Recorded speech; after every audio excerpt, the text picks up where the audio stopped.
할렐루야. 주일 3부 예배 가운데 나오신 우리 성도님들 주님의 이름으로 환영합니다. 오늘도 우리 말씀을 통하여 우리를 새롭게 하시고 우리를 회복시키실 주님을 우리가 함께 온 마음 다해서 찬양하며 나아갔으면 좋겠습니다.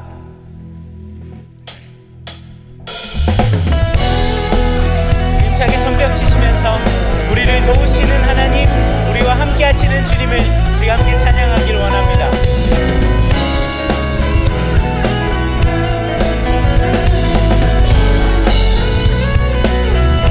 나의 등 뒤에서 나를 도우시는 주, 나의 인생길에서 지치고 고나여 매일처럼 주저앉고 싶을 때 나를 밀어주시는 아멘.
즐거운 일 아닌가.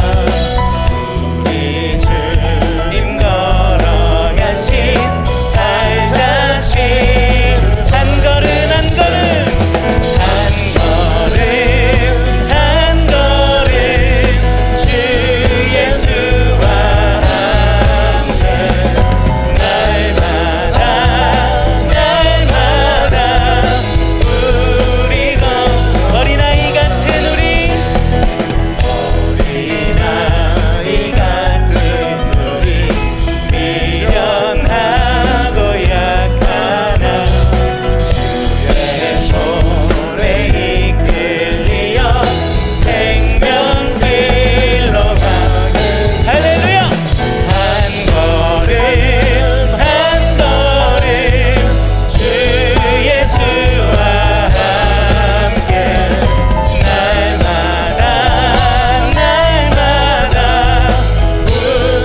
주님을 찬양합니다. 아멘. 우리 시간 자리에서 일어나셔서 우리의 삶의 한숨을 바꾸시고 우리의 삶에 완전한 은혜를 주시는 주님 앞에 우리가 함께 찬양하며 나아가길 원합니다.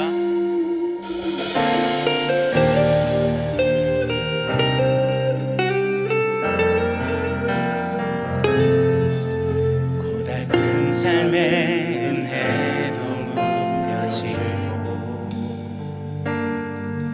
곧 사라질 것에 내 맘 두네.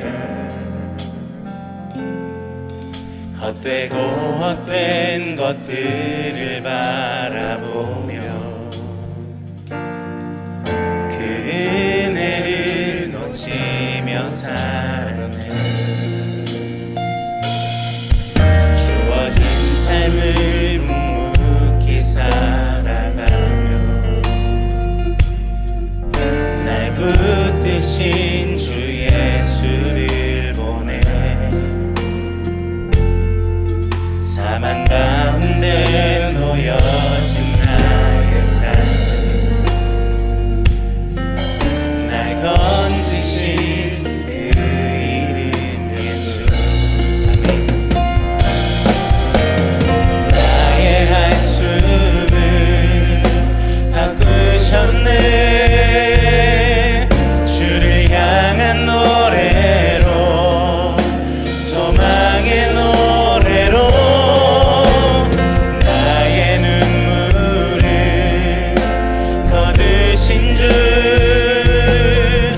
예수 이름 안에 살게 하소서.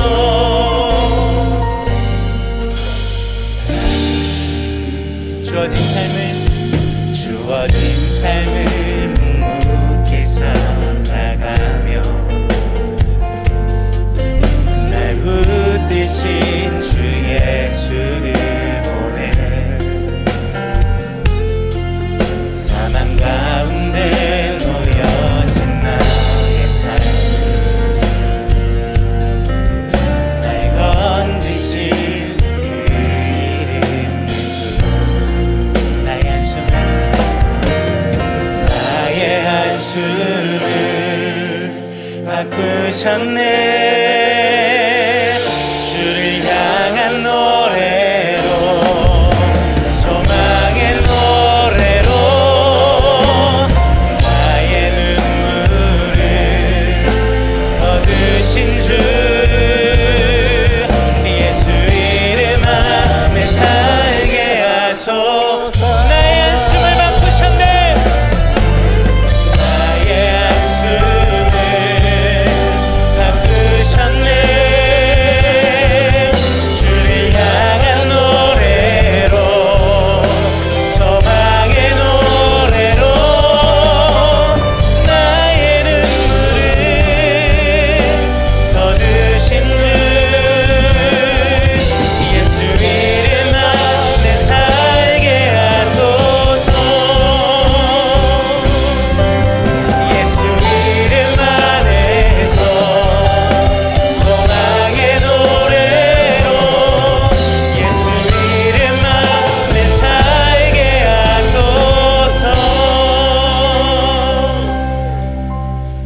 하나님은 영이시니 예배하는 자가 영과 진리로 예배할지니라.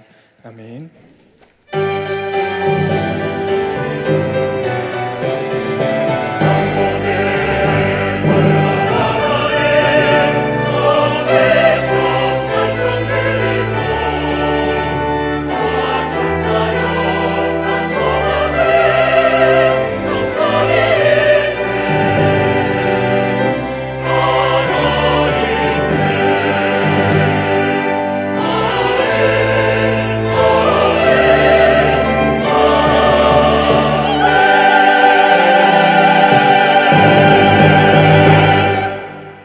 사도신경으로 신앙 고백하겠습니다. 전능하사 천지를 만드신 하나님 아버지를 내가 믿사오며 그 외아들 우리 주 예수 그리스도를 믿사오니 이는 성령으로 잉태하사 동정녀 마리아에게 나시고 본디오 빌라도에게 고난을 받으사 십자가에 못 박혀 죽으시고 장사한 지 사흘 만에 죽은 자 가운데서 다시 살아나시며 하늘에 오르사 전능하신 하나님 우편에 앉아 계시다가 저리로서 산자와 죽은 자를 심판하러 오시리라.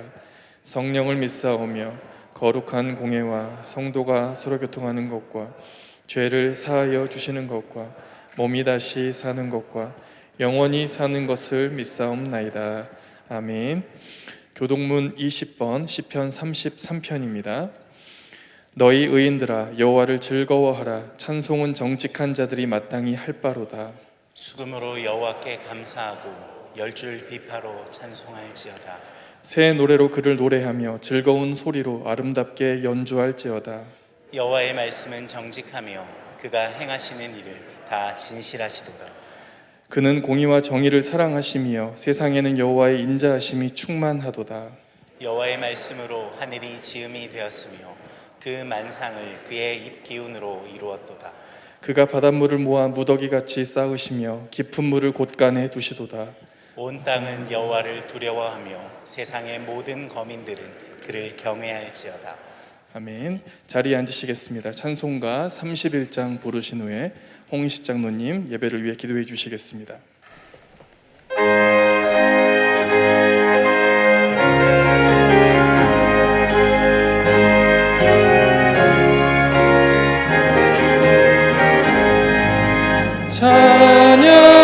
찬양하라 복되신 구세주 예수 백성들아 사랑을 전하세 경배하라 하늘의 천군과 천사 주님 앞에 영광을 돌리세 목자같이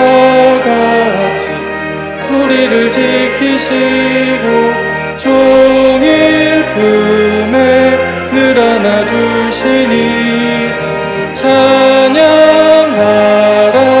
높으신 권세를 찬양 찬양 찬양 영원히 드리세 찬양하라 복되신 구세주 예수 우리 대신 죽임을 당했네 구주 예수 영원한 구원의 소망 경배하며 겸손히 전하세 찬양하라 우리 죄 지신 예수 그의 사랑 한없이 크셔라 찬양하라 높으신 권세를 찬양 찬양 영원히 드리세 찬양하라 복되신 구세주 예수 천사들아 즐겁게 찬양해 구주 예수 영원히 다스리시니 멸류관을 주 앞에 드리세 구주 예수 세상을 이기시고 영광 중에 또다시 오시리 찬양하라 높으신 권세를 찬양 찬양 찬양 영원히 드리세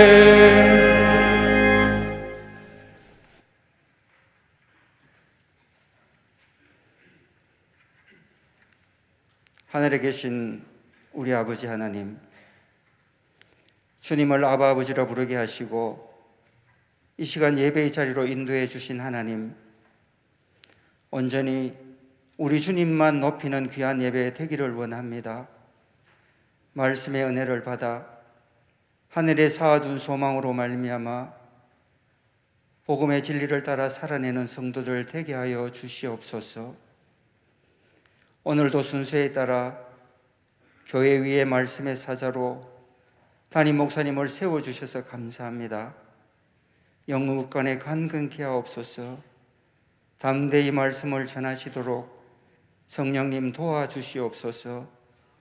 말씀을 통하여 하나님의 신령한 지혜와 총명을 알아가고 채워가게 하옵소서.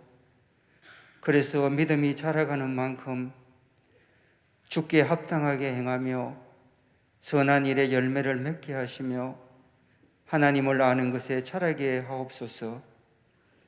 어린이 주일로, 어버이 주일로 가정과 가족의 소중함을 깨닫게 하시고 돌아보게 하신 하나님, 성도들의 가정을 회복시켜 주시고 자녀를 사랑하며 부모를 공경하는 마음을 잃어버리지 않도록 도와주시옵소서.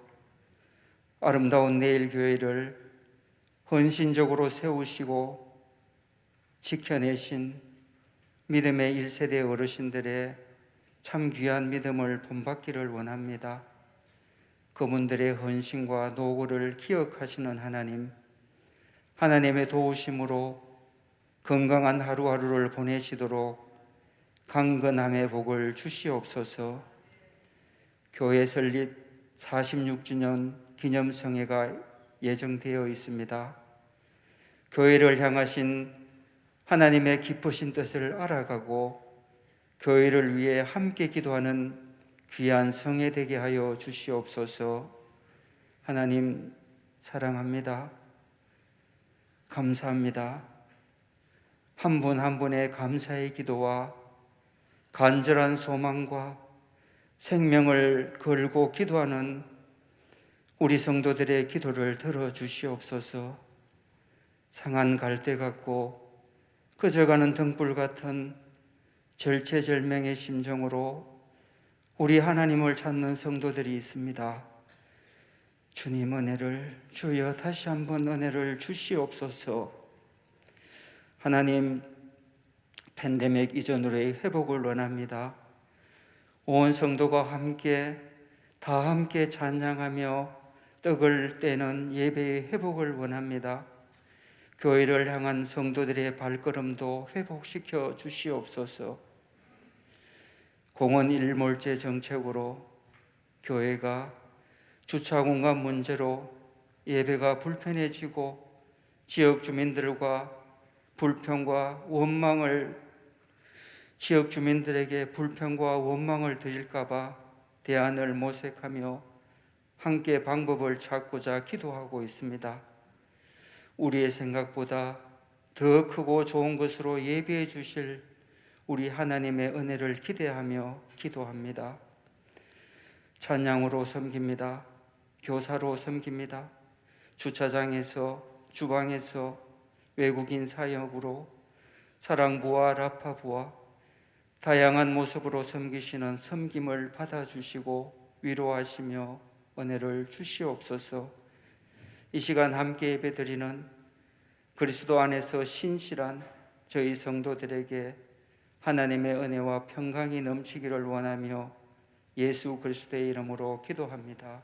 아멘.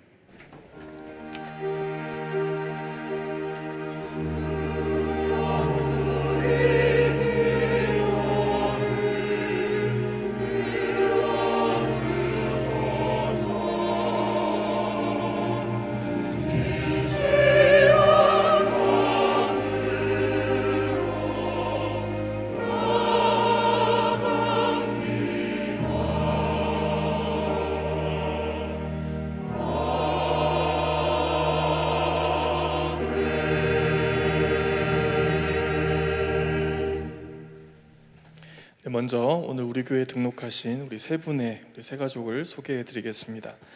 이수진 성도님, 권영혜 성도님, 최명훈 성도님, 이렇게 세 분께서 오늘 우리 교회에 등록해 주셨습니다. 주님의 이름으로 환영합니다. 교회 소식을 전해드리겠습니다. 주보 2면을 참고해 주시기 바랍니다. 주일 광고입니다. 네, 오늘부터 세례반을 개강합니다. 그리고 내일 교회 주차 에티켓 내용을 우리 꼭 확인해 주시기 바랍니다. 아울러 주차 봉사자를 계속 모집 중에 있습니다. 주중 광고입니다. 교회 설립 46주년 부흥회가 18일 수요일 저녁부터 20일 금요일까지 3일교회 성태근 목사님을 모시고 진행됩니다. 현장과 실시간 동시에 진행되고 부흥회 영상은 21일 토요일까지만 제공합니다. 예고입니다. 다음 주일은 교회 설립 46주년 감사 예배로 드립니다. 장립집사 권사 피택을 위한 공동의회가 6월 12일에 있습니다. 교우 소식입니다. 장례를 당한 우리 가정에 우리 성도님들의 많은 위로를 부탁드리겠습니다. 이어서 나눔의 장입니다. 의성 귀미교회 시설 보수하는데 우리 교회가 지원하였습니다. 네, 오늘 우리에게 주시는 하나님의 말씀은 골로새서 1장 15절부터 17절까지의 말씀입니다. 골로새서 1장 15절부터 17절 말씀입니다. 그는 보이지 아니하는 하나님의 형상이시요 모든 피조물보다 먼저 나신 이시니 만물이 그에게서 창조되되 하늘과 땅에서 보이는 것들과 보이지 않는 것들과 혹은 왕권들이나 주권들이나 통치자들이나 권세들이나 만물이 다 그로 말미암고 그를 위하여 창조되었고 또한 그가 만물보다 먼저 계시고 만물이 그 안에 함께 섰느니라. 아멘.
예수 그리스도 만물의 창조자라는 제목으로 담임 목사님 말씀 전해 주시겠습니다.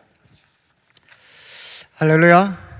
예, 우리 앞뒤 자로 한번 보시고 사랑합니다, 축복합니다 한번 인사 나누겠습니다. 예, 저희들이 오늘 이제 골로새서 그 세 번째 시간인데, 우리가 골로새서는 그 여러분들이 이제 말씀 들으실 때마다 이 문맥을 좀 잘 이렇게 기억하셔야 됩니다. 오늘이 세 번째 시간인데, 이제 처음 1절과 2절 그 바울이 인사를 했습니다. 인사. 그리고 3절부터 이제 8절까지는 이제 골로새 성도들을 인해서 바울이 감사를 드렸습니다. 감사. 근데 그 감사는 이제 골로새 성도들의 믿음, 그리고 또 사랑, 그리고 소망을 들었습니다. 그러니까 믿음, 사랑, 소망, 이것은 우리 그리스도인의 정체성입니다. 이제 그리스도 예수를 믿고 또 모든 성도들 사랑하고 또 하늘의 소망을 쌓아두는 삶, 이게 바로 그리스도인의 삶이죠. 그래서 이런 모습 때문에 감사하고, 그리고 이제 복음이 그들에게 이르렀는데 복음이 열매를 맺고 또 자라고 있기 때문에 감사를 드렸습니다. 감사. 그리고 이제 7절과 8절에서는 이제 골로새 교회를 소위 개척을 했고 또 영적으로 지도했던 에바브라, 이 에바브라에 대해서 이제 바울이 칭찬하고 또 격려하는 내용들이 기록이 되어져 있었습니다. 그리고 이제 9절부터 14절까지는 이 소식을 이제 바울이 듣고 나서 한 번도 골로새 교회 성도들을 얼굴로 본 적이 없지만 이제 그들을 위해서 기도를 드립니다. 기도. 그래서 기도의 가장 핵심적인 내용은 이제 하나님의 뜻을 아는 것으로 가득 채워지도록. 저는 이제 우리 성도님들이 골로새서를 마치고 나면 다른 거는 모르지만 이제 이 기도가 우리 성도님들의 기도가 되시면 좋겠습니다. 성령이 주시는 지혜와 총명 안에서 이제 하나님의 뜻을 아는 것으로 가득 채워지도록. 그런데 이제 목적, 기대하는 결과가 뭔가 하면, 그래서 주께 합당하게 걸어갈 수 있도록, 주께 합당하게 행하고 이제 범사 모든 일이 그분을 기쁘게 할 수 있도록, 모든 일이 그분을 기쁘게 하는 삶이 되도록 이제 바울은 기도를 했습니다. 그리고 이제 그 주님께 합당하게 행하고 또 범사의 모든 일이 그분을 기쁘시게 하는 삶의 모습은 어떤 것인가 하는 것을 4개의 분사를 통해서 이제 묘사를 했습니다. 모든 선한 일에는 열매를 맺으면서, 이제 모든 선한 일에 열매를 맺고, 그리고 이제 두 번째 모습은 하나님을 아는 것에 더 자라가는 겁니다. 그래서 우리가 순종할 때 하나님을 아는 것에 더 자라가게 되고, 또 세 번째 모습은 우리들의 삶에는 상황 때문에 또 사람 때문에 참 많은 어려움이 있습니다. 그런데 그런 어려움을 만날 때마다 하나님이 주시는 그 모든 능력을 따라서 기쁨으로 이제 오래 참, 견딤과 오래 참음. 이제 견딤은 상황에 대한, 어려운 상황에 대한, 그리고 오래 참음은 사람에 대한 겁니다. 견딤과 오래 참음에 이르면서, 그리고 4번째 모습은 이제 아버지께 감사하면서, 이제 감사는 우리 그리스도인의 삶의 꽃이요 절정이라고 말씀을 드렸습니다. 아버지께 감사할 수 있도록.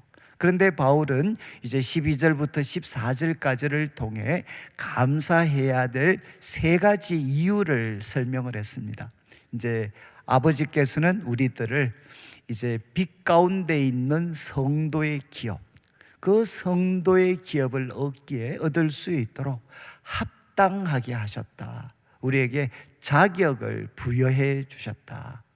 빛 가운데 있는 성도의 기업을 얻을 수 있는 자격을 우리에게 부여해 주셨고, 그리고 2번째는 이제 자격만 부여하신 게 아니라 흑암의 권세에서 우리를 건져내셔서 그분의 사랑의 아들의 나라로 우리를 옮겨 주셨습니다. 흑암의 권세에서 그의 사랑의 아들의 나라로 우리를 옮겨주셨고, 그리고 이제 세 번째, 그 아들 안에서 하나님은 우리에게 속량, 값을 치르고 노예 상태에서 풀어주는 거죠. 속량 곧 죄사함을 얻게 하셨기 때문에 우리는 아버지께 감사한다, 이렇게 바울은 교훈을 했습니다. 이제 오늘부터 나누는 내용이 이제 본론이 시작이 되는데, 우리 골로새서 계율을 한번 보시면 이제 이 1장, 오늘부터 시작하는 이제 본론은 이제 한 크게 세 부분으로 나누어서 살필 텐데, 우리 본론의 첫 번째는 1장 15절부터 2장 5절입니다. 1장 15절부터 2장 5절까지는 주제가 뭐냐? 그리스도의 탁월성입니다. 그리스도의 탁월성. 그래서 그리스도가 가장 탁월하신 분이시기 때문에 바울의 사역은 어디에 초점이 맞추어졌나? 이 그리스도를 전하고 가르치는데 바울의 모든 사역의 초점이 거기에 맞추어졌습니다. 이 내용을 이제 1장 15절부터 2장 5절까지 우리가 나누게 됩니다. 약 한 5주 정도 아마 시간이 이렇게 소요가 될 것 같은데, 그래서 오늘은 첫 번째 시간으로 15절부터 17절 그리스도의 탁월성을 사도 바울이 설명을 하는데, 무엇과 관련해서 설명하는가 하면 만물입니다. 만물과의 관계에서 그리스도는 탁월하신 분이시다라는 것이 오늘 말씀의 주제가 되고, 그리고 이제 18절부터 20절 다음 주에 나누게 될 말씀은 그리스도께서 교회, 조금 더 확장하시는 분은 새 창조와 관련해서 그리스도가 얼마나 탁월하신 분이신가 하는 것을 이제 바울은 우리에게 가르치게 됩니다. 그래서 이 한 2, 3주 정도 살피는 이 본문은 신약 서신, 또 특별히 바울 서신 가운데에서도 그리스도가 얼마나 탁월하신 분이신가 하는 것을 나타내는 가장 대표적인 본문 중에 하나입니다. 그래서 여러분들이 조금 딱딱할 수 있지만 이것을 좀 마음에 잘 이렇게 새기실 수가 있으면 좋겠습니다. 그래서 주보 3면을 여러분들이 좀 참조하시면서 말씀을 들으면 좋겠는데, 먼저 이제 15절을 한번 보시죠. 15절, 이제 근원으로 시작을 합니다. 근데 원문을 보면 이제 관계 대명사입니다. 관계 대명사. 이제 그는 누구를 가리키는가 하면 13절 14절에 나와 있는 그의 아들입니다. 그의 아들, 그의 사랑의 아들. 다른 말로 하면 하나님의 아들 예수 그리스도를 가르칩니다. 그래서 그분은 누구신가? 이제 두 가지 표현인데, 보이지 아니하는 하나님.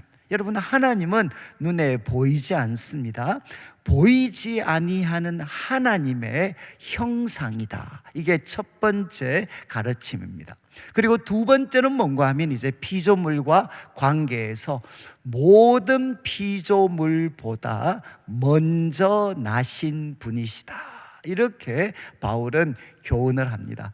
참 이게 쉬운 표현이 아닌데, 이제 보이지 않는 하나님의 형상이다. 이것은 여러분, 형상은 무엇이겠습니까? 이제 오늘날에는 이렇게 사진이라든가 이런 인터넷이나 이런 게 워낙 발달을 했으니까, 예를 들면 대통령이 어떤 분이신가 하는 거는 사진 보면 금방 알 수 있습니다. 그런데 2000년 전에 도대체 황제가 어떤 분인지 일반인들이 알 수가 있겠습니까? 알 수가 없죠. 그러니까 사람들에게 황제가 어떤 분이신가 보여주려면 그와 비슷한 그림을 그리거나 또 비슷한 것을 새겨서 사람들에게 황제는 이런 분이시고 이 훌륭한 분은 이런 분이십니다 라고 설명을 합니다. 그게 뭔가 하면 형상이죠. 형상. 이제 바울은 예수님을 무엇이라고 설명했는가 하면 보이지 않는 하나님, 보이지 아니하는 하나님, invisible God, 보이지 않는 하나님, 그분의 the image, 바로 하나님의 형상, 이미지다, 이렇게 우리에게 강조합니다. 이 말씀이 갖고 있는 가장 중심적인 뜻은 무엇이겠습니까? 보이지 않는 하나님의 형상이다. 이걸 통해 바울이 가장 강조하는 것은 뭔가 하면 하나님이 어떤 분이신지를 가장 정확하고 가장 명확하게 보여주신 분이 바로 예수님이시라는 겁니다. 여러분, 그래서 고대에도 그리고 지금도 똑같습니다. 여러분, 하나님을 어디에서 볼 수가 있겠습니까? 하나님 어디에서 볼 수가 있죠? 우리 하나님을 믿는데 어디에서 하나님을 보고 알 수가 있겠습니까? 그래서 고대 사람들은 어느 종교든 예외가 없죠. 종교는 기적에 대해서 많은 관심을 갖습니다.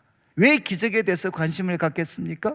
그 기적 보면 하나님이 어떤 분이신지를 우리가 알 수 있을 것 같습니다. 그러니까 모든 종교는 사실 기적에 대해서 관심이 많습니다. 이유는 우리가 믿는 하나님, 신이 누구인지를 그 기적을 보면 알 수 있을 것 같으니까. 또 이제 우리가 구약의 가르침을 통해서 본다면 하나님은 기적뿐만 아니라 또 그분이 만드신 만물을 통해서도 하나님이 어떤 분이신지 우리는 알 수가 있습니다. 그리고 또 히브리서 같은 본문에 보면 선지자들 그리고 그들의 가르침을 통해서도 우리는 하나님이 어떤 분이신지 알고 볼 수가 있습니다. 그런데 사도 바울은 이야기하죠. 여러분, 예수님은 누구신가? 하나님이 어떤 분이신지를 우리에게 가장 명확하고 가장 정확하게 알려주신 분이시다. 그래서 이 말을 요한의 언어로 표현을 하면 우리 자막에 요한복음 1장 18절이 나옵니다. 요한복음 이렇게 예수님에 대한 선언, 위대한 선언을 한 다음에 본론으로 넘어가기 전에 이렇게 마무리를 합니다. 본래 하나님을 본 사람이 없으되, 본래 하나님을 본 사람이 없지만 아버지 품속에 있는 독생하신 하나님, 이것은 누구겠습니까? 하나님의 아들 예수님을 표현하는 거죠. 아버지 품속에 있는 독생하신 하나님이 나타내셨다, 이렇게 요한은 선언을 하고 요한복음의 구체적인 내용을 시작하게 됩니다. 아마 저는 이제 이 1장 18절 말씀은 제가 예수님에 대해서 새로운 눈이 열리게 했던 말씀이에요. 저는 이제 모태신앙이니까 참 궁금했어요. 하나님이 어떤 분이신지 내가 어떻게 알 수 있고 배울 수 있고 볼 수 있는가. 저는 참 모태신앙으로 자라서 항상 그 질문이 있었습니다. 그런데 요한복음을 제가 쭉 읽고 공부를 하다가 이 말씀, 본래 하나님을 본 사람이 없어대, 이 말은 무엇이겠습니까? 누구도 하나님을 정확히 알 수 있는 사람은 없습니다. 그런데 이런 우리들을 도우시기 위해서 하나님은 어떤 놀라운 일을 하셨나? 그분 품속에 있는 독생하신 하나님을 보내셔서 하나님이 어떤 분이신지를 우리에게 생생하게 나타내 보여주셨습니다. 저는 이 말씀 읽으면서 비로소 알게 됐죠. 내가 보이지 않는 하나님을 알 수 있는 방법, 볼 수 있는 방법은 무엇이냐? 바로 복음서에 기록된 예수님을 볼 때, 기록된 예수님을 볼 때 그것은 한 인간의 말과 행동이 아니라 바로 하나님의 말씀과 행동이 바로 이와 같겠구나. 저는 그때부터 이제 복음서를 대하는 제 마음과 태도가 완전히 달라지게 되었습니다. 그래서 복음서를 읽으면서 예수님의 말과 행동이 나오면 바로 눈에 보이지 않는 하나님이 바로 이와 같은 분이시구나. 그리고 눈에 보이지 않는 하나님께서 이와 같이 말씀을 하시고 이와 같이 행동을 하시는 분이시구나. 그래서 저는 복음서를 통해서 하나님이 어떤 분이신지를 이제 배워가고 알아가게 되었습니다. 사도 바울은 이야기합니다. 여러분, 예수님은 누구신가? 보이지 않는 하나님의 형상입니다. 그래서 요한복음 14장 9절도 한번 보시죠. 예수님이 친히 이렇게 말씀을 하셨습니다. 빌립이 하나님이 어떤 분이신지 좀 보여주십시오. 그러니까 예수님이 책망을 합니다. 내가 너와 이렇게 오래 같이 있었는데 아직도 모르느냐? 그 다음 말씀, 나를 본 자는 아버지를 보았다. 이건 예수님이 친히 하신 말씀입니다. 나를 본 자는 아버지를 보았다. 그런데 어찌하여 아버지를 보이라고 하느냐? 그리고 여러분, 히브리서는 이렇게 표현을 합니다. 예수님이 어떤 분이신지 또 가장 놀랍게 표현한 게 히브리서 1장 앞부분인데, 거기에 이런 이야기합니다. 이는 하나님의 영광의 광채시요 그 본체의 형상이다. 여러분, 그 본체의 형상은 사도 바울의 가르침과 같은 내용이죠. 그분이 누구신지 우리에게 알려주는 형상이다. 그리고 그분은 누구시냐? 하나님의 영광의 광채시다. 이거는 태양을 염두에 두고 있죠. 여러분, 태양은 아무도 볼 수가 없습니다. 그런데 태양이 어떤 것인지 우리가 알 수 있는 것은 그 광채를 통해서 우리는 그 태양의 영광을 알 수가 있죠. 그러니까 바울도, 히브리서 저자도 똑같은 가르침을 주고 있습니다. 예수님은 누구신가? 하나님이 어떤 분이신지를 가장 명확하게 보여주신 그분의 형상이다. 그리고 이제 다시 우리 15절로 돌아가면 두 번째 가르침, 참 이게 성경이 어렵기도 하고 어떤 분은 재밌으실 수도 있는데, 모든 피조물보다 그분은 먼저 나신 분이시다. 이렇게 바울은 이야기를 합니다. 여기에서 정말 우리가 관심을 가지셔야 되는 게 먼저 나신 분, 이 표현입니다. 이 표현. 이것은 지금 사도 바울이 예수님에 대해서 지금 찬양하고 있는 내용의 가장 핵심적인 표현입니다. 15절에서는 모든 피조물보다 먼저 나시니, 그래서 성경 있으신 분은 18절을 한번 보십시오. 이 자막에는 준비가 안 됐을 것 같고 18절을 여러분들이 보시면 이제 새 창조, 교회와 관련해서 예수님을 설명하면서 18절 중간 정도에 그는 근본이시고 죽은 자들 가운데서 먼저 나신 이, 여기도 먼저 나신 이가 등장하죠. 그런데 무엇과 관계해서? 바로 죽은 자들 가운데서 먼저 나신 이. 그래서 바울이 지금 이 말씀을 통해서 우리에게 가르치는 그리스도는 누구신가? 모든 피조물보다 먼저 나신 이, 그리고 죽은 자들 가운데서 먼저 나신 이. 결국 이 말씀을 우리가 풀었으면 예수님은 만물과 교회의 어뜸이 되시는 분이시다 라는 것이 지금 사도 바울의 가르침의 핵심입니다. 자, 그런데 이 먼저 나신이라는 것이 이제 헬라어로는 여러분 그냥 뭐 기억하시면 되겠는데 프로토토코스라는 표현을 씁니다. 이제 먼저 나신이라는 것이 프로토토코스라는 헬라어로 이루어져 있는데, 이제 이 말이 무슨 뜻인가 하면, 명사가 되면, 이거는 형용사입니다. 그런데 이게 명사가 되면 무슨 뜻이 되느냐? 맏아들, 장자가 됩니다. 그러니까 이 말을 우리가 풀어 쓴다면 그리스도는 누구신가? 모든 피조물 중에 장자가 되시는 분이시라는 거죠. 맏아들이 되시는 분이시다. 그런데 이렇게 우리가 해석을 하면 이제 사람들 마음에 이런 질문이 생기는 거죠. 그러면 예수님도 피조물 중에 한 분이신가? 아니, 그분 중에 먼저 나신이라고 했으니까, 아니 예수님도 그러면 피조물 중에 한 분인가라는 이런 우리가 질문을 가질 수 있습니다. 그런데 이제 우리가 본문을 보면 이것은 아니다라는 것을 두 가지로 알 수 있는데, 먼저 16절을 먼저 한번 보시죠. 16절 말씀 자막을 비추어 주시면, 예수님께서 만물, 그죠? 만물 중에서 먼저 나신 분이다 라고 했을 때, 왜냐? 16절에 우리말에는 번역이 안 돼 있는데 중요한 단어가 하나 빠졌어요. 왜냐하면 그분이 모든 피조물보다 먼저 나신 분이신 것은 왜냐하면 만물이 그에게서 창조되었기 때문이다. 여러분 지금 16절 왜 지금 그리스도께서, 하나님의 아들이신 그리스도께서 모든 피조물보다 먼저 나신 분이시냐? 이유가 그분이 만물을 창조하신 분이시라는 거죠. 피조물 중에 하나가 아니라 그가 창조하신 분이시기 때문에 그분은 모든 피조물보다 먼저 나신 분이다.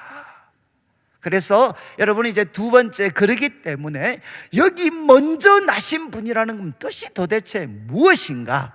여러분 이제 자막에 시편 89편 말씀이 한 구절 나올 텐데, 시편 89편 27절 한번 보시죠. 조금 뚱딴지 같은 말씀이지만, 내가 또 그를 장자로 삼고 세상 왕들에게 지존자가 되게 하며, 이게 무슨 말씀인가 하면 여기 나는 하나님이십니다. 그리고 그는 누군가 하면 다윗입니다. 다윗. 지금 하나님께서 이스라엘 역사를 돌아보시면서 다윗과 같은 메시아를 약속하시는 시가 시편 89편인데 그 중에 이제 다윗을 평가하는 내용이 이 27절입니다. 하나님께서 이렇게 말씀하시죠. 내가 그를 장자로 삼고. 그런데 그 장자로 삼았다는 뜻이 뭐냐? 세상 왕들에게 지존자, 지극히 높은 자가 되게 하였다. 여러분 이 말씀 보시니까 좀 이상한 거 있지 않습니까? 다윗이 장자인가요? 우리 이 사무엘상 16장을 보면 다윗은 장자입니까? 맏아들입니까? 아니면 막내입니까? 성경에 보면 거기 8명의 아들이 등장하는데 다윗은 말제로 등장을 하죠. 말제. 모든 이스라엘 백성들은 다 알고 있습니다. 다윗은 이스라엘의 말제 아들이었어요. 그런데 지금 하나님께서는 다윗에 대해서 뭐라고 말씀하셨느냐?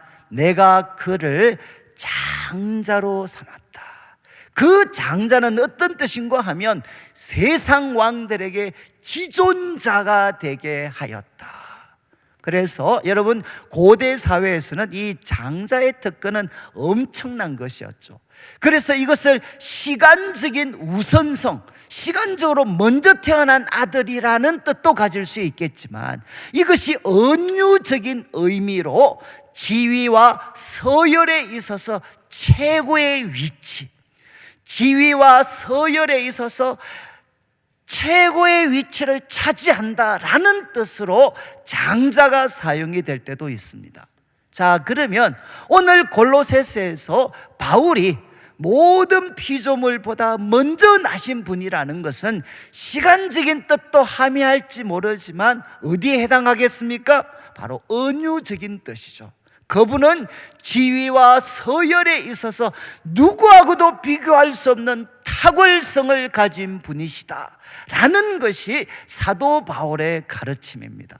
그래서 이것은 예수님께서 피조물 중에 하나라는 게 아니라 그분은 피조물이 아니라 창조주시기 때문에 이 피조된 만물과는 비교할 수 없는 탁월한 바로 위치와 절대적인 권세를 가지시게 된다, 가지신 분이시다, 이렇게 사도 바울은 설명을 합니다. 자, 그래서 우리가 15절을 통해 두 가지를 먼저 마음에 새기셔야 됩니다. 우리 예수님은 누구신고 하면 예수님께서는 첫 번째는 보이지 않는 하나님의 형상이 되셔서 하나님이 어떤 분이신지를 명확하게 보여주는 분이시고, 두 번째는 모든 피조물보다 먼저 나신, 모든 피조물에 대해서 절대적인 권세와 탁월성을 갖고 계신 분이시다. 여러분 이것을 가장 잘 설명한 게 요한복음 1장 1절부터 3절인데 자막을 한번 보시죠. 태초에 말씀이 계시니라. 이것은 미완료입니다. 태초에도 말씀은 계셨습니다. 그때부터 계신 게 아니고 태초에도 말씀은 계셨습니다.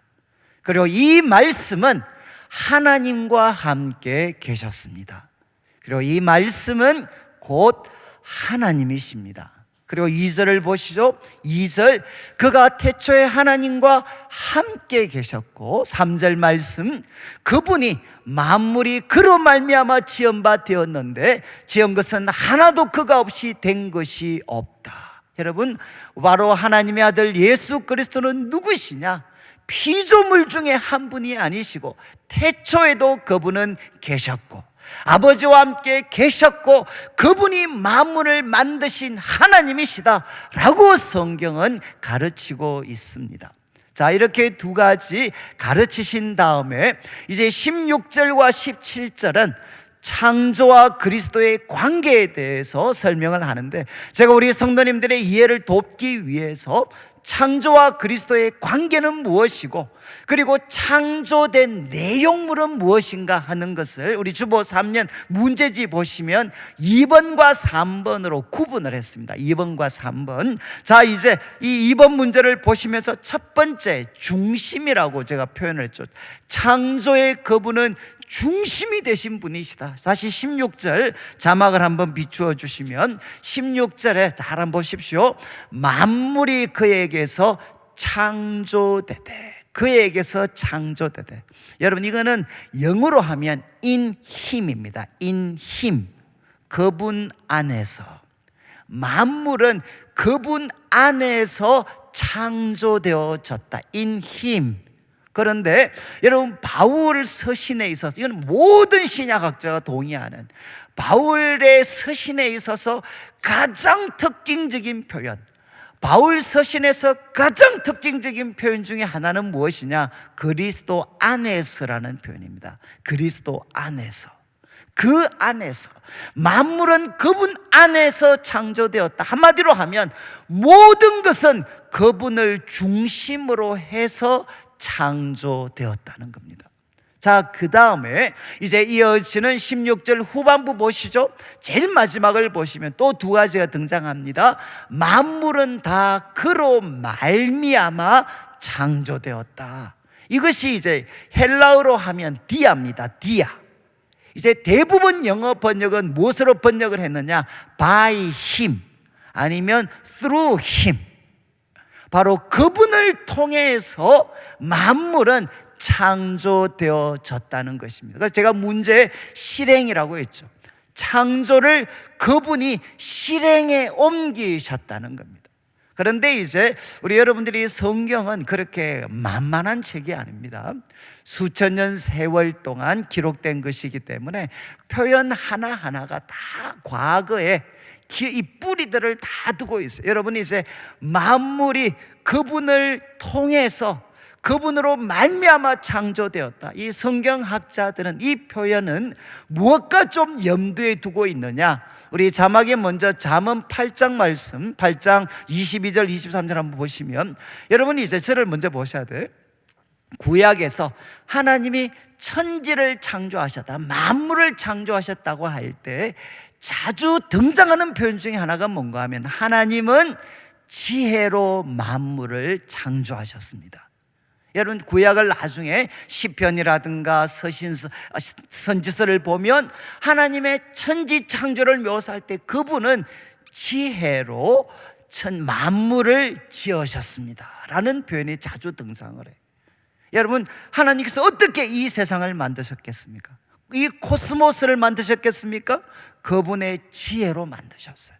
그런데 이제 지혜의 서라고 할 수 있는 잠언에 오면 이 지혜가 무엇이 되느냐? 의인화가 됩니다. 의인화. 마치 사람처럼 의인화되어져서 성경에서 지혜 서신 가운데서는 가장 유명한 표현이 잠언 8장인데 여기에 이렇게 노래를 합니다. 22절, 여호와께서 그 조화의 시작 곧 태초에 일하시기 전에 뭐라고 했죠? 나를 가지셨다. 창조가 시작되기도 전에 하나님은 나를 가지셨다. 23절도 보십시오. 만세 전부터, 태초부터, 땅이 생기기 전부터 내가 세움을 받았다. 여기에 나는 누구냐? 바로 의인화된 지혜입니다. 지혜. 가장 결정적인 말씀은 30절인데 30절 한번 보시죠. 창조를 묘사하면서 내가 그분 곁에 있어서, 아버지 하나님, 내가 하나님 곁에 있어서 무엇이 되었느냐? 창조자가 되었다. 이거는 장인이 되었다. 창조자가 되어서 날마다 그의 기뻐하신 바가 되었으며 항상 그 앞에서 즐거워했다. 이 무슨 표현이죠? 하나님께서 천지와 만물을 창조하실 때 그분 옆에 누가 있었느냐? 의인화된 지혜가 있었다는 거예요. 그런데 이제 대부분 성경학자들은 뭐라고 이야기하느냐? 신약에 등장하신 예수님, 그분은 누구신가 하면 우리를 구원하시는 하나님의 능력일 뿐만 아니라 구약에서 그렇게 기다렸던 천지 만물을 창조하셨고, 그리고 마침내 세상을 구원하실 수 있는 하나님의 지혜가 바로 그리스도라는 겁니다. 그래서 혹시 여러분들이 고린도전서 1장에 보면 헬라인은 지혜를 구하고 유대인은 표적을 구하지만 나는 십자가에 못 박힌 그리스도를 증거하는데, 그리스도는 뭐라고 했습니까? 나중에 1장 마지막 부분을 보시면 그리스도는 하나님의 능력이고, 그 다음 편이 나와요. 그리스도는 하나님의 능력이고 그분은 누구시냐? 하나님의 지혜입니다. 그리스도는 하나님의 지혜입니다. 그래서 사도 바울은 이야기하죠. 그리스도는 누구신가? 만물을 창조하시는 것을 실행에 옮기신 분이시라는 겁니다. 다시 16절 한번 비춰주시면 네 번째 마지막 표현은 뭐라고 되어 있느냐? 그분은 만물이 그로 말미암고 그를 위하여 창조되었다. 이거는 아마 지혜와 관련해서 그리스도를 이해했던 사람들을 충격에 빠뜨린 표현입니다. 지혜는 그분 옆에 계셨죠. 그런데 그 정도가 아니라 그를 위하여 창조되어졌다. 그리스도는 누군가 하면 창조의 목적이 되시는 분이시라는 거죠. 창조의 목적이 되시는 분이시다. 그래서 바울은 그리스도에 대해서 창조와 관련해서 이렇게 위대한 선언을 합니다. 그리스도는 누구신가? 그분 안에서 만물을 창조하신 중심이 되시는 분이시고, 그분은 창조를 실행에 옮기신, 그로 말미암아 만물이 지어졌고, 그리고 나아가서 그분은 창조의 목적, 그를 위하여 창조되었다. 창조의 목적이시다. 이렇게 사도 바울은 선언을 합니다. 그런 다음 17절을 한번 보시죠. 거기에서 더 나아가서 16절은 과거 사건이라면 17절은 지금입니다. 지금. 그러면 창조하신 그리스도가 지금 만물과는 무슨 관계를 가지고 있는가? 여러분, 이거 굉장히 중요해요. 우리가 좀 여러분들이 이런 어떤 근대 교회와 그리고 어떤 이 세상과의 관계를 이해할 때, 여러분 소위 이신론이라는 게 등장해요. 이신론. 이거는 뭔가 하면 영어로는 디이즘이라고 하는데, 디이즘. 이 핵심이 뭔가 하면 하나님이 천지 만물을 창조하셨는데, 지혜로 창조하셨는데 지금은 아무것도 관여하지 않으신다. 이것이 디이즘의 핵심입니다. 무슨 말인가 하면 여러분 시계 있죠. 시계. 옛날 시계 한번 생각해 보시죠. 태엽으로 밥 주는 시계 있잖아요. 그러면 그 시계 만들어 놓고 창조하신 하나님을 어디에다 묘사를 했느냐? 바로 태엽에 밥 주는 하나님. 시계 만들어 놓고 이제 밥 주고 나면 주인은 어떻게 합니까? 퇴근합니다. 그리고 시계는 어떻게 굴러가느냐? 저절로 굴러가요. 저절로 굴러가. 이게 디이즘입니다. 하나님께서 분명히 지혜로 창조하신 것은 맞지만 지금 우리가 살고 있는 세상은 하나님이 만드신 법칙에 의해서 저절로 굴러간다. 지금은 아무런 관여도 하지 않으신다. 이것이 디이즘의 핵심입니다. 나중에 한번 기회가 되면 한번 설명을 드릴 텐데, 그런데 17절 바울은 뭐라고 이야기하느냐? 그분은 만물보다 먼저 계시고, 한 번 더 반복하죠. 그리고 이야기합니다. 만물은 그분 안에 섰느니라. 이거는 현재입니다. 만물은 그분 앞에 섰느니라. 여기 섰다라는 이 표현, 이 그분 안에 함께 섰다라는 이 표현은 이 헬라어 말로는 쉬니스테미라는 단어입니다. 쉬니스테미. 뜻이 뭔가 하면 두 가지입니다. 결속, 유지. 결속하고 유지하다라는 뜻이 이 단어의 핵심입니다. 쉬니스테미. 만물은 그분 앞에서 무엇하느냐? 결속되고 유지되고 있다. 여러분, 예수 그리스도는 이 만물, 창조하신 만물과 어떤 관계를 갖고 있느냐? 이제 태엽 감고 퇴근해 버리신 창조주가 아니라 지금도 이 만물을 바로 결속시키시고 그리고 유지하게 하시는 분이시다. 여러분, 만물이 계속해서 존재하려면 무엇하면 안 되죠? 해체되면 안 됩니다. 소위 엔트로피, 무질서도가 증가하고 그리고 해체되면 더 이상 존재할 수가 없죠.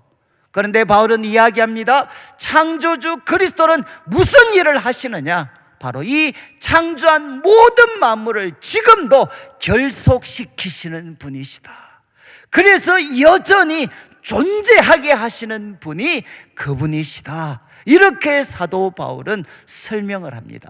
이 표현을 이제 히브리서 1장 3절을 한번 비추어 주시면 히브리서는 이렇게 표현합니다. 이는 하나님의 영광의 광채시고 그 본체의 형상이신데, 그 다음 표현, 그의 능력의 말씀으로 만물을 붙들고 계신다. 여러분, 사용되어진 동사는 다르지만 뜻은 똑같죠. 그분은 창조하신 만물을 외면하고 이제는 퇴근하셔서 아무런 상관관계가 없는 분이 아니시고, 그분은 능력의 말씀으로 만물을 붙드셔서 이 만물이 결속되고 유지할 수 있도록 하시는 분이시다. 이렇게 사도 바울은 교훈을 합니다. 그래서 오늘날에도 바로 만물을 붙들고 계시는 하나님은 얼마든지 기적을 행하실 수 있죠. 그리고 우리들을 치유하고 새롭게 하고, 그리고 이 세상 어둠의 세력은 어떻게 하느냐? 해체시키려고 해. 우리 지금도 이런 표현 쓰잖아요. 가정을 해체시키려고 합니다. 교회를 해체시키려고 해. 우리들의 건강을 해체시키려고 합니다. 그러나 창조주 그리스도는 무엇을 하시느냐? 조화롭게 결합되도록 하시는 분이시라는, 조화롭게 결속되도록 해서 계속해서 유지할 수 있도록 하시는 분이시다. 바로 이 일을 그리스도가 하고 계신다는 겁니다.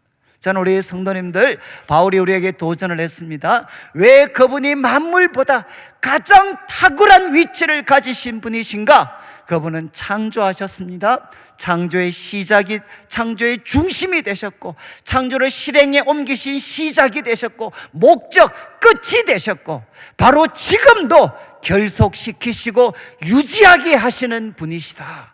이렇게 바울은 설명했습니다. 그 다음 3번 문제가 창조의 내용인데, 간단하게 한번 보시죠. 16절 말씀을 한번 보시면, 그분이 창조하셨는데 하늘과 땅에서 보이는 것들, 보이지 않는 것들. 이건 무슨 뜻이겠습니까? 하늘과 땅, 이것은 창세기 1장 1절을 염두에 두고 있죠. 태초에 하나님이 하늘과 땅을 창조하셨습니다. 그것처럼 바로 그리스도께서 창조하셨는데 하늘과 땅, 이거는 하늘과 땅만 창조했다는 게 아니라 상반된 두 가지를 통해 전체를 표현하는 하나의 수사 방법입니다. 상반된 두 가지를 통해 전체를 표현하는 하늘과 땅, 그 안에 있는 모든 만물을, 우주 만물을 하나님이 창조하셨다는 겁니다. 그래서 보이는 것, 보이지 않는 것들. 그런데 바울은 여기에서 조금 더 강조하는 게 무엇이냐? 여러분, 앞에 나오는 땅에서, 그리고 보이는 것은 결국 무엇이냐? 물리적인 세계입니다. 물리적인 세계. 하나님은 눈으로 보이는 물리적인 세계만 창조하신 분이 아니시고, 무엇까지 창조하셨느냐? 하늘에 있는, 눈에 보이지 않는 영적인 세계까지도 하나님은 창조하셨다는 겁니다. 그리스도께서 창조하셨다. 그래서 이어서 나오는 왕권, 주권, 통치자, 권세들, 이것은 무엇이냐? 여러분, 인간 정부를 이야기하는 게 아니라 이것은 천상의 존재들입니다. 영적인 존재들을 대표하는 네 가지 부류의 존재들을 이렇게 바울이 언급을 했습니다. 하나님은 눈에 보이는 물리적인 세계만 창조하신 게 아니라 왕권, 주권, 통치자, 권세들로 대표되는 소위 영적인 세계, 그리고 천사들의 세계, 그리고 때로는 이 세계까지도 바로 그리스도께서 창조하셨다는 겁니다. 여러분, 이제 이 표현은 우리 자막에 에베소서 1장 21절 한번 보시죠. 1장 21절, 부활하신 예수님의 영광을 소개하면서 하나님께서는 예수님을 다시 살리셔서 모든 통치, 권세, 능력, 주권, 바로 우리가 등장했던 것과 거의 같은 표현이죠. 모든 영적인 존재보다도 그분은 더 탁월하도록 하나님이 예수님을 만드셨다는 겁니다. 자, 이제 사도 바울은 이야기합니다. 하나님께서는 그리스도를 통해서 눈에 보이는 물리적 세계와 영적인 세계까지 창조하셨다. 그러면 질문이 생기죠. 왜 이런 표현을 하셨을까? 여러분, 이제 우리가 2장 이제 한 7절 정도부터 앞으로 골로새 교회가 빠졌던 거짓 교훈에 대해서 설명하는데, 그 중에 하나가 무엇이냐? 여러분, 지금도 유효합니다. 고대 사람들은 모든 영적인 존재가 존재한다, 영적인 존재들이 실제한다는 것을 고대 사람들은 믿었습니다. 그리고 그 영적인 존재들이 우리 인간의 삶을 주관하고 있다, 어떤 영향력을 주고 있다라는 것을 고대인들은 다 받아들였어요. 그래서 그들이 예수님을 믿게 되었을 때 어떤 혼란이 왔겠습니까? 어떤 두려움이 왔겠습니까? 조상적부터 섬겨왔던 신들을 저버리는 거니까 그 신들이 바로 예수님을 믿게 된 나를 해하지 않겠느냐. 다른 말로 하면 과연 예수님은 이 영적인 존재들보다도 더 탁월하신 분이신가 하는 질문과 두려움을 가질 수밖에 없었습니다. 이것은 오늘날에도 똑같죠. 지금도 제가 이제 요즘은 그런 말씀 안 하시는데, 과거에 우리 어르신들 전도해 보면 예수님 믿으십시오 그러면 이야기하시죠. 야, 집안에 신이 둘이면 집안은 망한다. 그래서 예수님 믿고 싶지만 이미 우리 집안에 터잡고 있는 신 때문에 우리 집안 망할 수 있기 때문에 나는 믿을 수 없다. 여러분, 이런 표현하시는 분들 많이 있습니다. 여러분, 지금 이제 기독교에 대해서는 이렇게 사람들이 비성적인 이야기하죠. 그러나 지금 이 시대만큼 소위 무속신앙이 판치는 때가 없어요. 여러분, 지금 TV 프로 한번 보시죠. 물어보살 뭐 이런 거 많잖아요. 전부 다 무엇이죠? 공중 대중 매체 이름에서 뭐 하느냐? 여러분, 점치고 무당들이 있잖아요. 소위 말해서 이런 것들을 공공연하게, 여러분 지금 이제 이런 휴게소라든가 가보십시오. 자판기, 사주팔자 자판기들이 쫙 깔려져 있어요. 그것은 무엇입니까? 바로 사람들에게 이런 무속으로 대표되는 신들이 내 삶의 운명을 뭔가 다스릴 수 있다라는 생각들을 지금도 사람들은 하고 있죠. 그런데 사도 바울은 그들에게 도전을 합니다. 하나님은 누구신가? 모든 영적인 세계를 만드신 분이시고 그분은 영적인 세력들에 대해서 절대적인 탁월성을 갖고 계시는 분이십니다. 그래서 요한계시록 여러분들이 나중에 보시면 바로 무엇으로 끝나느냐? 하나님을 대적하도록 사람을 부추겼던 모든 영적인 존재들이 그분 앞에 패배하고 영원히 불못에 던져지는 것으로 요한계시록은 마무리가 됩니다. 예수님은 누구시냐? 영적인 세계를 창조하셨을 뿐만 아니라 그분이 절대적인 주권을 갖고 계시기 때문에 여러분, 이 수많은 혼탁한 신들이 득세하는 세상 속에서 가장 안전하게 살아갈 수 있는 길은 무엇이냐? 영적 세계를 창조하셨고 절대적인 탁월성을 갖고 계시고 부활을 통해 보여주신 이 예수님을 여러분이 굳게 붙잡는 것입니다. 자, 이제 바울은 이야기했습니다. 우리 예수님께서는 물리적 세계와 영적 세계까지 창조하셨어요. 그러면 마지막 질문이죠. 어떻게 사도 바울은 예수님에 대한 이런 진리를 과연 깨닫게 되었는가 하면, 저를 보시면 바울의 주장은 바로 이겁니다. 십자가에 못 박혀 죽었던 한 유대인 예수, 한 사람 유대인 예수가 누군가 하면 천지와 만물을 창조하셨고 그리고 창조의 목적이 되시고 지금도 만물을 붙들고 계시는 하나님이시다. 여러분, 이게 여러분들이 믿을 수 있겠습니까? 황당한 주장이지 않나요? 십자가에 자기와 동시대에 살았던, 그리고 십자가에 피 흘리며 죽어갔던 한 인물 예수를 향해서 그가 하나님이시고 만물을 창조하시고 목적이 되시고 지금도 주관하고 계시는, 그리고 영적인 세상까지도 세계까지도 만들으시고 주관하신 분이시다. 여러분, 이거 과연 믿을 수 있겠습니까? 어떻게 이런 주장을, 이런 믿음을 그가 가질 수 있게 됐습니까? 여러분, 골로새서를 보실 때 바울이 한 표현 한 표현을 할 때는 무슨 경험이 묻어 있느냐? 그가 다메섹 도상에서 예수님을 만났던 경험이 묻어 있는 표현들입니다. 그래서 우리 자막에 우리 사도행전 9장 3절을 한번 비추어 주시면 이렇게 되어 있습니다. 사도행전 9장 3절을 한번 이렇게 비추어 주시면, 바울이 이렇게 이제 다메섹으로 향해 갈 때 홀연히 하늘로부터 빛이 그를 둘러 비춥니다. 4절을 보시죠. 그때 이제 사도 바울이 엎드러지죠. 그리고 음성을 듣습니다. 사울아 사울아 왜 너가 나를 핍박하느냐. 그때 5절 말씀 보시죠. 사울이 이렇게 질문합니다. 주여 누구십니까? 주여 누구십니까? 나는 너가 박해하는 예수다. 여기 중요한 표현은 주입니다. 주여 누구십니까? 큐리오스.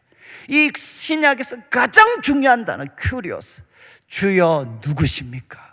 여러분, 유대인들은 여러분 이 표현을 누구한테만 적용했느냐? 바로 하나님이십니다. 하나님에게만 모두가 절대적으로 순종해야 될 대상 주님으로 고백을 했어요. 로마 통치를 받던 안 믿는 사람들은 이 주라는 표현은 로마 황제에게 적용되어졌죠. 초대교회 성도들이 죽어갔던 건 딱 이 고백 때문입니다.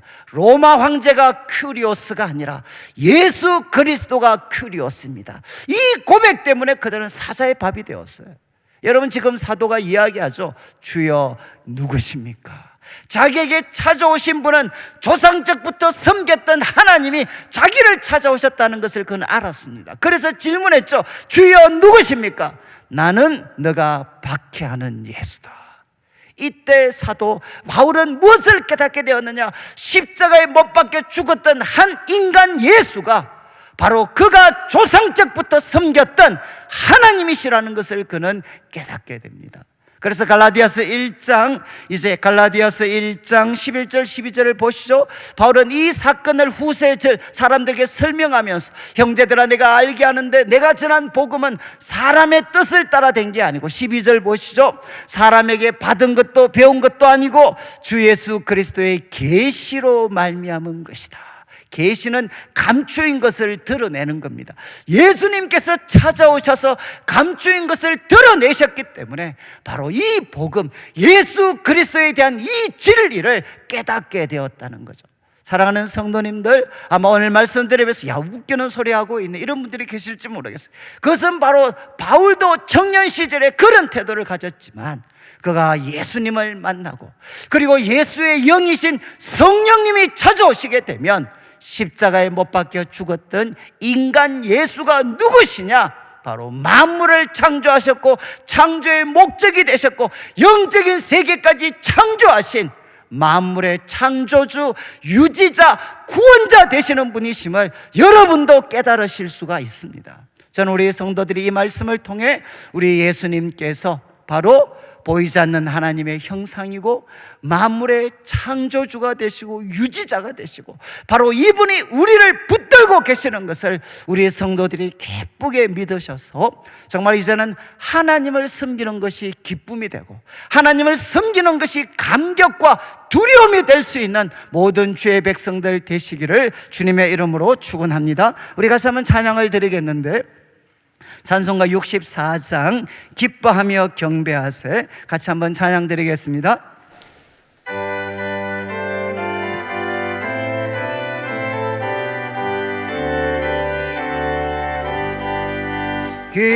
기뻐하며 경배하세, 영광의 주 하나님, 주 앞에서 우리 마음 온연하는 꽃 같아 죄와 슬픔 사라지고 어두운 구름 거친 변함없는 기쁨의 어둠의 주 밝은 빛을 주시네. 땅과 하늘 만물들이 주의 솜씨 빛내고 별과 천사 노래소리 끊임없이 높아 볼과 습과 산과 골짜 들판이 나사는 모든 만물 주의 사랑 기뻐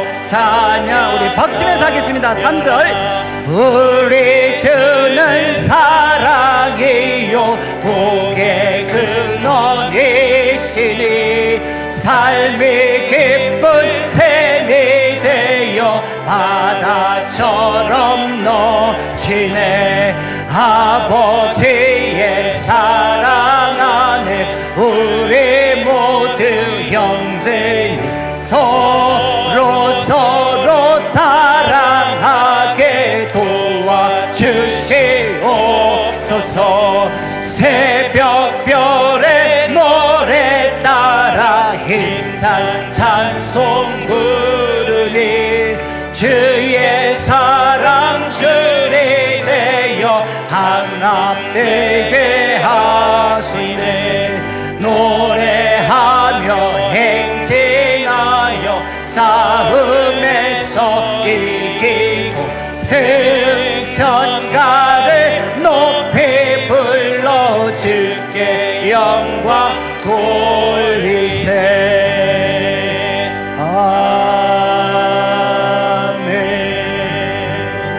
다 같이 일어나셔서 이제 수요일부터 우리가 부흥입니다. 다 같이 한번 일어나시면 좋겠습니다. 이제 수요일 요번에는 이제 오전 시간 하지 않고 저녁과 3번 새벽 5번 합니다. 제가 지난 수요일부터 금요일까지 똑같이 5번 제가 그 설교 부흥회를 인도하고 왔는데 한편으로는 감격이고 2년 반 만에 하니까 또 어려웠어요. 그래서 우리 2년 반 만에 이제 부흥회 하시는 옆에 분 보시면서 인사를 하겠습니다. 부흥회 오실 거죠? 한번 물어보시죠. 부흥회 오실 거죠? 자, 그럼 이렇게 대답을 하셔야 돼. 저를 보시고 당근입니다. 이제 이 말 안 하시면 집에 못 가실 수 있어요. 다시 한번 묻겠습니다. 부흥회 오실 거죠? 뭐라고 대답하셔야 되겠습니까? 이 마스크 쓰셔가지고 제가 한번 기도드리겠습니다. 하나님 아버지 감사합니다. 오늘도 사랑하는 성도님들 주님 앞에 귀한 예물을 드립니다. 이 물질 속에 담겨져 있는 우리 성도님들의 눈물과 기도와 땀, 믿음과 사랑의 고백을 연락하여 주시고 먼저 주의 나라와 의를 구하는 주의 백성들에게 약속하신 대로 모든 것을 다하여 주시옵소서. 예수님은 보이지 아니하는 하나님의 형상이십니다. 그리고 모든 피조물에 먼저 나신 분이시고 절대적인 주권을 가지시며 만물의 창조주가 되시고 만물의 유지자가 되시는 분이십니다. 이 예수님, 이 하나님을 우리 성도님들이 기쁨으로 섬길 수 있도록 도와주시옵소서. 하나님, 수요일부터 이제 하나님 부흥회가 시작이 됩니다. 2년 반 만에 저희들이 부흥회를 갔습니다. 성도들 함께 참여하여서 하나님께 예배드리는 삶이 중심이 되는 새로운 삶을 리스타트, 다시 시작할 수 있도록 도와주시옵소서. 감사를 드리며 예수님의 이름으로 기도드립니다. 아멘. 지금 우리 주 예수 그리스도의 크신 은혜와 하나님 아버지의 극진하신 사랑과 성령 하나님의 감동 감화 위로하시고 교통하심이 보이지 아니하는 하나님의 형상이요 만물의 창조주가 되시는 예수님, 그분을 보내주신 하나님을 기쁨으로 예배하며 섬기는 삶 살기를 다짐하는 모든 주의 백성들 위해 수요일부터 시작되는 부흥회 위에 지금부터 영원토록 항상 함께 있을지어다. 아멘.